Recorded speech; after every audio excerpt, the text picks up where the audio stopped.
Today I'm going to show you a horror film called Satan's Slaves, Part 2, Communion. There will be spoilers ahead, so be careful. The film opens in 1955, when a reporter is led to a police commander by 4 soldiers. The police commander turns out to be a buddy of his, and he wants to show him something terrifying. A reporter enters a building and discovers scores of dead bodies kneeling. Photographs are taken, and the police commander discloses that the bodies will be buried in their graves, and the area will be thoroughly cleaned as if nothing had happened. Tomorrow is a significant day for their country, and the police chief has been told to keep everything hidden. Furthermore, reporter discovers footsteps heading to the structure as though the dead walked there. The police commander argues that something horrible is happening and requests that reporter discuss it in order to inform others about this terrifying situation. The dead bodies are kneeling toward a portrait of a woman, who is none other than Ramenum, a venerated witch, in the next scene, indicating that they were the activities of a satanic cult. The scene shifts to 1984, where we meet Rini, a factory worker who looks after her father and 2 younger brothers, Toni and Bondi. In the following scenes, we meet Rini's family, who had relocated to an apartment in the middle of nowhere following the death of Rini's mother and youngest brother, Ian, in an accident. Rini later wins a university scholarship, but she is undecided whether to continue her studies, go to family or studies. On her walk home from work, she overhears people discussing a brutal killer who has already killed almost 100 people. We later see the building where Rini works. There are a family and dozens of other people who live there. It is utterly isolated from the rest of the world. Buildings around. It's in an empty lot on the outskirts of town, away from the hustle and bustle of human activity. Next, we show Rini's brothers playing with their pals, who discover a dirt-covered grave.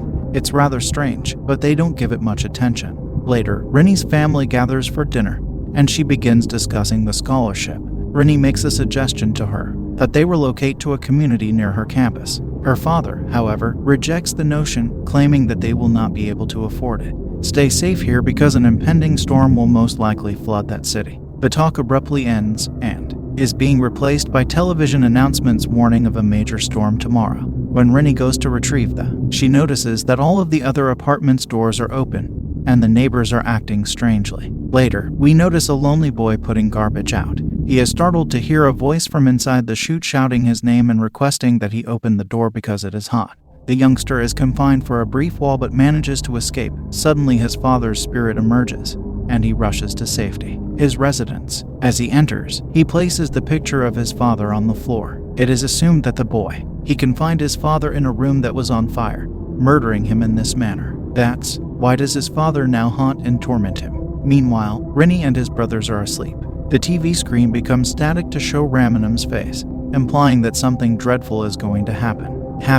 In the following scene, we witness reporter uncover a box left by the police commander before committing suicide. He left reporter a collection of material relating to the Satanist cult, which was discovered in the building in 1955. When he opens the box, he discovers several photographs, a document containing the sign of a seahorse, an instrument of the satanic worshipping cult. It looks to be the Pear of Anguish, as well as images of his residence. The seahorse sign could be a reference to the Hiroses cult, whose members have access to. They view a plethora of nasty and violent flicks to fulfill their worst desires. The Pear from Anguish is an old torture tool used to punish witches. He also discovers a photograph of Rini's father, as well as other males who were allegedly all members of the satanic organization. The reporter chooses to run to the building, fearing for his life. The scenario has now changed to the building where people are awaiting the elevator. A woman inadvertently puts coins on the floor. Some of them fall through the floor and end up in a hole. When the elevator arrives, everyone climbs inside and begin to rise. Soon after, other girls discover the coins and begin collecting them. During the process, the elevator above them breaks down, and the only one who can get out is the lonely boy. The elevator is about to fall apart, and one of the females goes away,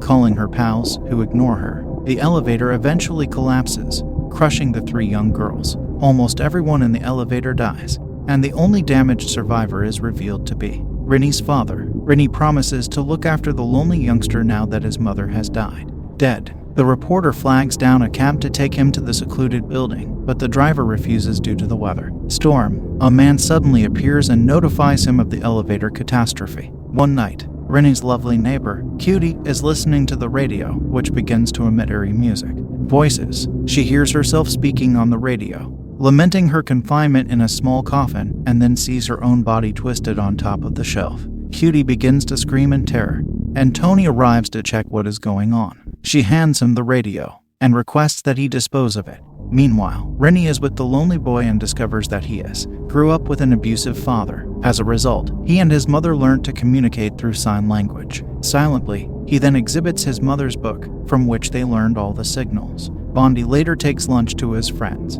The lights go out unexpectedly, and they hear muttering. They go to check, suspecting that the voice is coming from the corridor, but they discover no one. They haven't realized yet that this is the voice of the witch Ramanim, and that something awful is about to happen.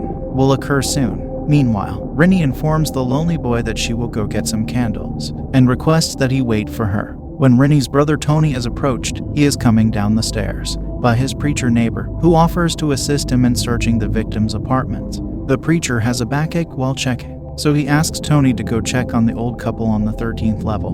Bondi and his friends are wandering around until they come across a room where they discover the structure was constructed near to a graveyard. Another shot shows the building from 20 years ago. It becomes clear that this is the location where the police commander discovered the kneeling corpses. Furthermore, all of the images are dated April 17. The group realizes it is April 16, and it is a few hours before midnight, implying that something sinister will occur. They see from the images that the building conceals a floor at the top and decide to investigate. When Toni walks into the elderly couple's flat, he discovers that the window is open. The match ends just as he is ready to close it.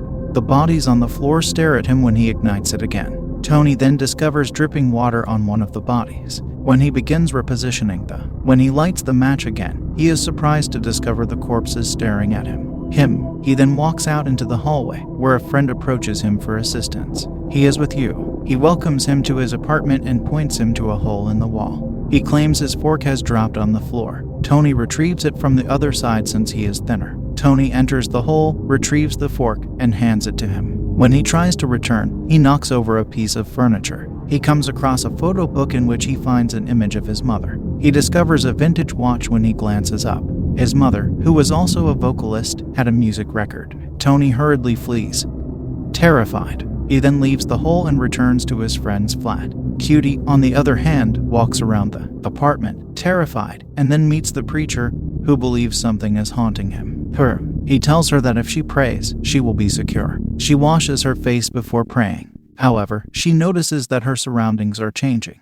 Everything returns to normal after she rinses her face once again. Then, while she prays, the look of the apartment changes. Suddenly, ghosts materialize behind her, leading her to flee in terror.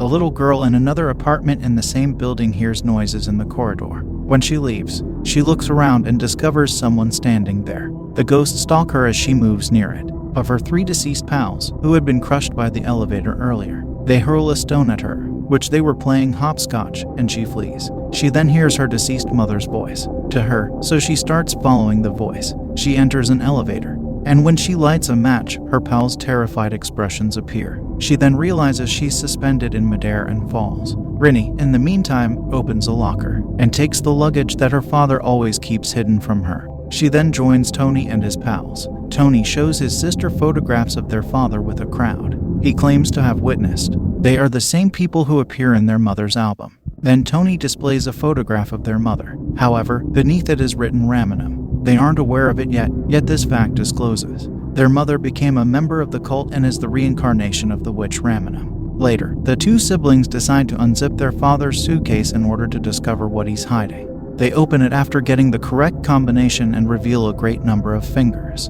They become terrified and begin to flee. As they walk down the corridor, they hear noises emanating from within an apartment and observe the small child using the restroom. They pursue her but discover she has vanished. They are terrified and escape.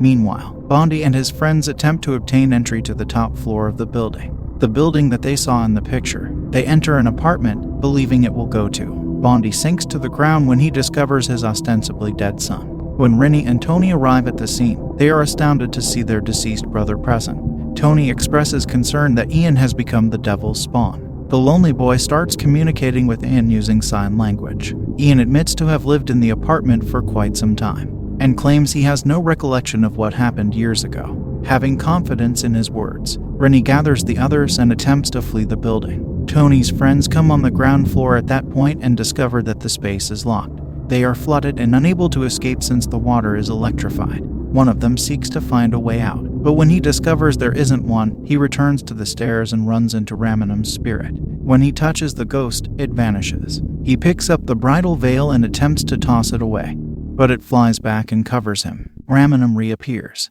and his neck is wounded by a garden fork as a result of his tread. Cutie, on the other hand, is haunted by spirits. As she retreats, she collides with the preacher. She tells him about the ghosts, and he tries to reassure her that they do not exist. The preacher leaves to examine but never returns. When Cutie goes to investigate, she discovers his mangled body with a broken neck.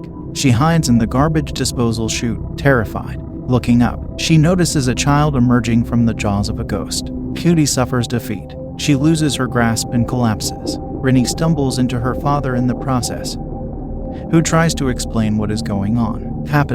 It has been revealed that he persuaded their infertile mother to join the sect many years ago, to have children and become a great singer, with the condition that their last name be. Within 7 years, the youngster must freely surrender to the sect. When the father, on the other hand, in order to violate the agreement, the cult commanded him to kill 1,000 people in exchange for sacrifices. The famous killer about whom everyone is talking is clearly Rini's father, and the fingers in the bag are the evidence to be presented to the cult. Following the discovery, the father sees his dead son, Ian, and attempts to smash him with his crutch, but the screen prevents him from doing so. Darkness falls. Everyone is soon rushing in different directions, looking for one another. On the stairwell, cult members are clad in suits. Rini loses consciousness, and when she regains consciousness, Ian is shown controlling the cult. Rini realizes Ian is the devil and has been waiting for him. I've been looking forward to this day for a long time. The cult has evidently been waiting for April 17th to sacrifice the locals to the devil and welcome Rini as a new member to their sect. In actuality, Ian gives Rini the Oblivion Leaf in an attempt to persuade her to join the cult. As a result, Rini awakens in a warm home and proceeds to a classroom full of children. Rini understands that her teacher is lying when she says she can have whatever she wants. Illusion. She reveals the beans, declining the cult's offer. In her semi-conscious state, she witnesses Ian summoning and tormenting her family members. Her father is brutally murdered on Ian's instructions, his limbs torn off by the horses. As Toni is ready to be executed, Reporter walks in with his gun and shoots the cult members. Reporter pulls out the pear of anguish and opens the spoon-shaped bits when Ramanam tries to attack him. Ramanam is pushed up against the wall when he notices this. Ramanam, being a witch, was terrified at the sight of this equipment used to murder witches. An enraged Ian attempts to reclaim control of the cult, but the lonely child pulls him away and interrupts the ritual with gestures. Rini hits Ian in the head with a stick, freeing Toni from the chains. Following that, they all fled the building on an inflatable Tesla boat. There, the lonely youngster discloses that he learned such motions from a secret book stolen from the cult by his mother. That's why he knew the motions to use to put an end to the ceremony. Reporter says as they walk away that Rini's father loved them and tried to save them. He confesses that the cult has been after the father from its inception, and that the mother had just served as a front. The final scenes have the same finish as in the film. The first film, the same couple arrives and settles into the cursed flat. The woman claims that they should have been present for last night's ritual, but the man claims that everything went as planned. The film concludes with a 1955 photograph of the two of them, demonstrating that they have not aged. This duo is most likely the masterminds of the cult, and they are utilizing others to live as immortals. This signifies that the terror does not exist. And the next tenants of this building, like Rini and the others, will be tormented. Enjoy your day and stay safe.